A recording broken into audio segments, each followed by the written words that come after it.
Hech qaysi dori sahringizni bu usulchalik normada qilib bera olmaydi. Sahrli diabetda qand miqdori me'yorda bo'lish uchun birinchi o'rinda turadi bu ovqatlanish. Ovqatlanganda biz mahsulotlarni tanlay olishimiz kerak. Uni qanday tanlaymiz? Tarkibiga e'tibor beramiz. Mahsulotlarning tarkibi avvalambor ikkita guruhga bo'linadi: makronutriyentlar hamda mikronutriyentlar.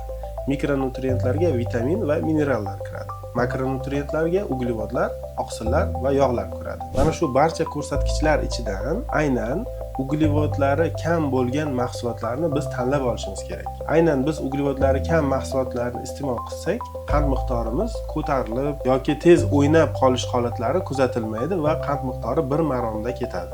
Aynan mana shu kam uglevodli mahsulotlarni ajratib tanlab, siz uchun alohida ro'yxat qilib tayyorlab qo'ydim. Ro'yxat juda oson, svetofor shaklida. Yashil qatordagi mahsulotlarni bemalol iste'mol qilasiz, sariq qatordagi mahsulotlarni kamroq iste'mol qilasiz, qizil qatordagi mahsulotlarni iste'mol qilmaysiz, to'xtaysiz. Sizga ham ushbu ro'yxat kerak bo'lsa, kommentariyada dieta so'zini qoldiring, biz uni sizga yuboramiz.